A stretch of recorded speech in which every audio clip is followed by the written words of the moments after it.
Halo teman-teman, nah kita ketemu lagi di bagian impairment of intangible asset. Nah, intangible asset seperti yang saya sudah kemukakan sebelumnya bahwa eh, baik dia yang limited life maupun yang dia unlimited life itu akan dilakukan yang namanya impairment. Jadi sebelum dilakukan impairment, kita lakukan yang namanya impairment test. Oke. Nah, di sini intangible asset akan impair ketika dia akan impair ketika perusahaan sudah tidak bisa lagi not able to recover the asset carrying amount, ya, jadi perusahaan tidak bisa lagi merecover carrying amount dari aset tersebut, baik ketika dia digunakan maupun dia dijual. Oke, sama konsepnya seperti fixed asset, ya. Nah, specific prosedur dia akan ada dua nih ya, limited sama unlimited, termasuk goodwill, dia bakal gimana prosedurnya. Oke, nah sekarang kita lihat bagaimana sih cara uh, intangible asset ini bakal diamortisasi. Sama seperti kemarin konsep table ini juga kalian udah pernah lihat sebelumnya, itu adalah perbandingan carrying amount dibandingkan dengan recoverable.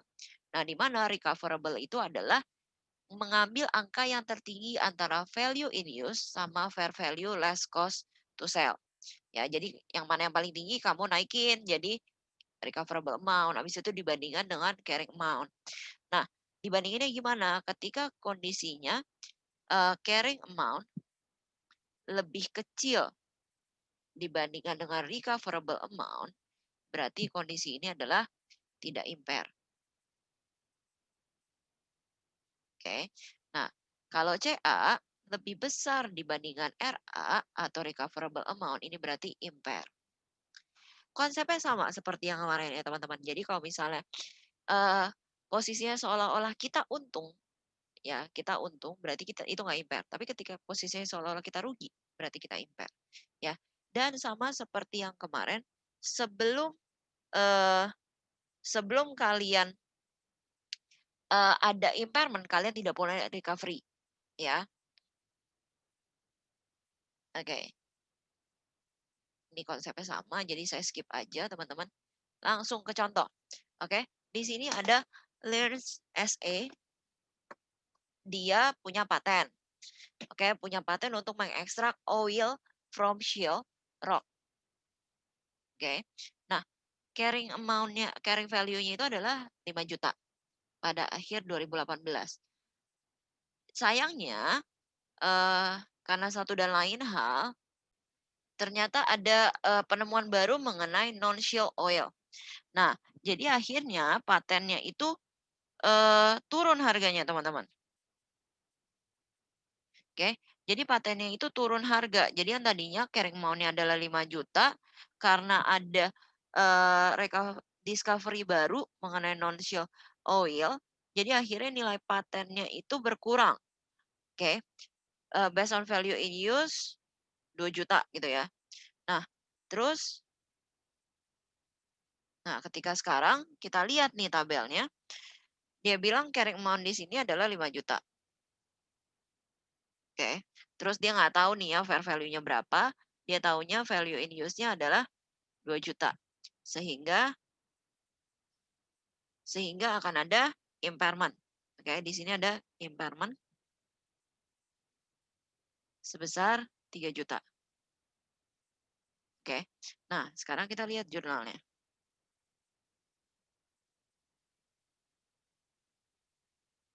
Oke. Jurnalnya pasti loss on impairment. Nah, tapi karena tadi kita kan boleh masukin bukan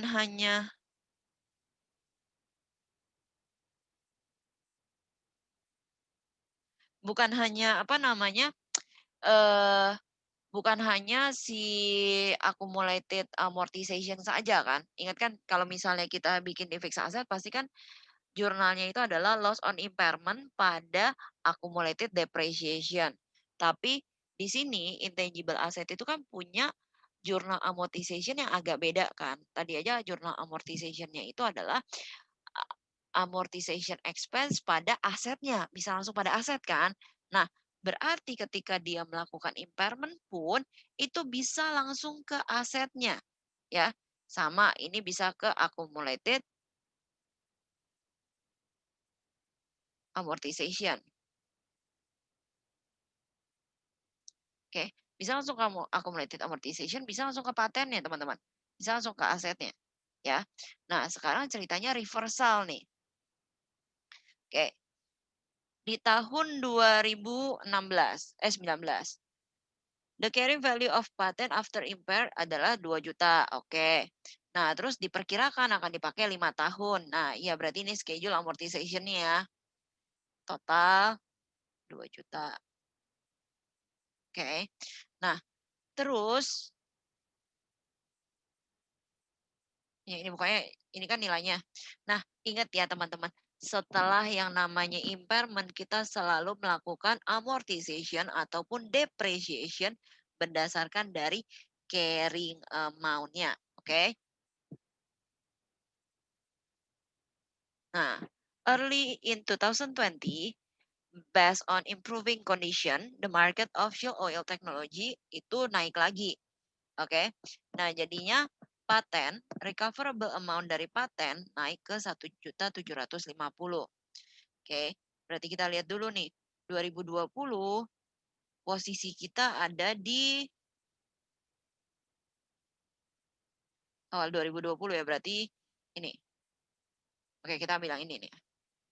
Kita lihat dia ambil yang mana ya, karena ini early. Oke. Nah, karena ini early in 2020, berarti kita ngambilnya adalah di akhir 2019 carrying amount-nya, ya. Kita nggak bisa ambil yang ini karena 2020 itu adalah di posisi akhir, ya. Jadi kalau kita lihat di sini, patennya itu nilainya adalah 1 juta. Kita kan punya CA, ya CA kita adalah 1.600.000. Habis itu recoverable amount-nya itu adalah 1.750.000. Anggapannya berarti kita ada recovery 150.000, ya. Nah, makanya di sini patennya naik lagi karena sekali lagi kalau yang fixed asset itu kan kita ketika recovery jurnal itu adalah accumulated depreciation di atas, recovery on impairment loss-nya di bawah, ya kan di kredit. Nah, karena di yang namanya intangible asset, kita bisa langsung masuk ke dalam asetnya, sehingga kita bisa langsung naruh nih asetnya. Atau kita juga bisa bikin jurnalnya kayak gini.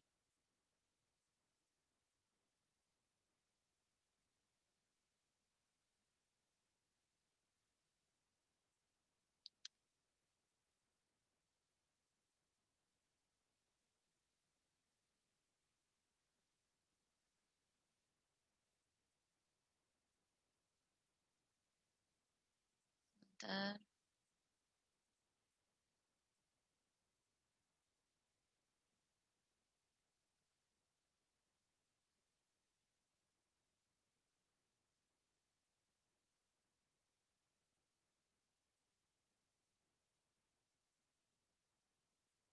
Oke, atau kita bisa bikin seperti ini, teman-teman.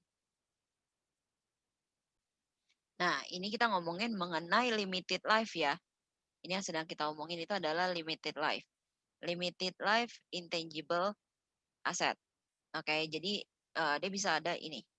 Oke, karena dia ada amortization-nya kan. Nah, sekarang kita ngomongin mengenai impairment pada unlimited life intangible asset.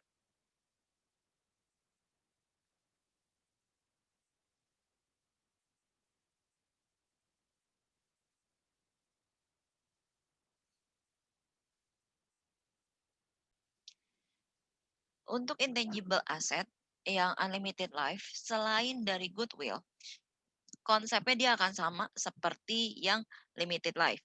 Dia akan dilakukan paling sedikit setahun sekali. Habis itu apa namanya? Dia bakal di-compare sama recoverable amount-nya, di mana recoverable amount juga dicarinya yang tertinggi di antara fair value less disposal cost sama value in use, ya. If recoverable amount less than carrying amount, berarti ada impairment. Oke, sama kayak tadi konsepnya kalau CA-nya lebih besar dibandingkan dengan recoverable amount, berarti dia ada impairment. Oke, ini adalah konsep untuk in eee, unlimited life tapi selain dari goodwill.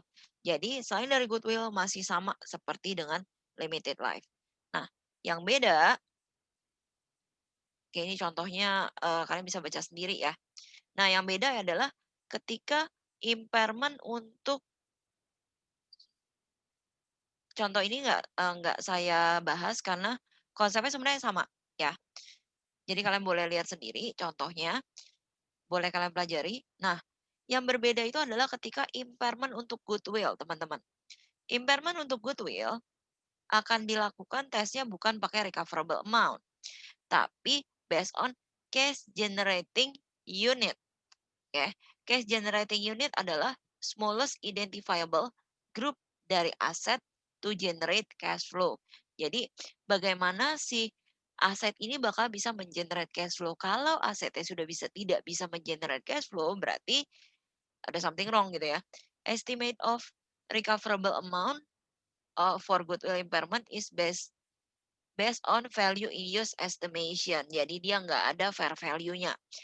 Selama dia masih bisa digunakan dan nilai yang digunakan masih tetap sama, berarti nggak ada impair.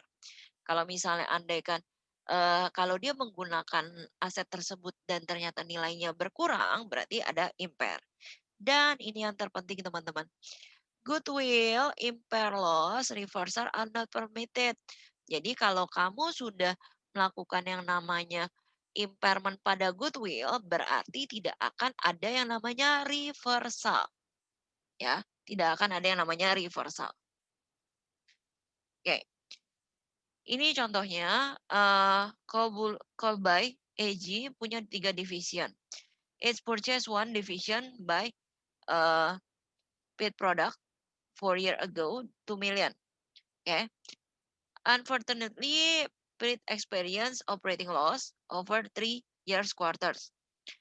Okay. Last 3 quarters, Kobo management now renewing the division cash generating unit. Okay. For purposes for annual impairment test. Nah, ini adalah net net asetnya. Jadi intinya si Corbuli ini punya 3 divisi di mana salah satunya dibeli sama Pit. Tapi si Pit ini udah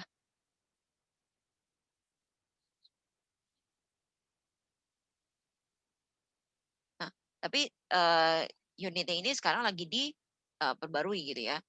Nah, Corbul menghitung bahwa recoverable amount-nya itu adalah 2.800.000. Dia kan tadi bilang belinya itu sebentar, value in US-nya sekian, dibelinya 2 million. Oke. Kita lihat carrying amount-nya 2,4 ya. Karena kita ngelihat carrying amount dari yang kita beli gitu ya. Nah, terus recoverable amount-nya itu 2,8. Kalau kayak gini berarti dia tidak ada impairment. Oke, kenapa? Karena recoverable amount-nya itu lebih besar dibandingkan dengan carrying amount. Sorry, bentuknya berarti ya benar gini. Ya. Berarti ini enggak ada no impair. Nah, sekarang kasusnya diubah. Kalau misalnya recoverable amount dari Prit division ini adalah 1,9. Padahal kamu belinya di 2,4 kan. 2,4-nya dari mana? Dari ini nih teman-teman. Net asset ya. Net asset. Nah, ini goodwill-nya 900.000. Oke. Nah, kita lihat dari ini carrying amount-nya ya.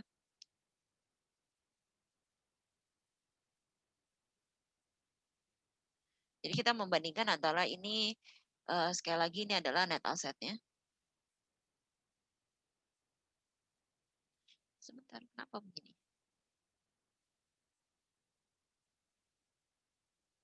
Oke, net asset 2,4. Nah, ternyata recoverable amount-nya itu adalah 1,9 sehingga dia ada yang namanya impairment loss sebesar 500.000. Oke. Nah, terus dia bikin jurnal seperti ini, teman-teman. Loss on impairment pada goodwill 500.000. Dan sekali lagi ketika sudah ada yang namanya impairment pada goodwill tidak akan bisa di-recovery ya. Nah, lihatnya dari mana carrying amount-nya itu adalah dari net asset-nya. Oke. Fair value dari net asset-nya pada saat posisi dia mau di impairment test. Oke.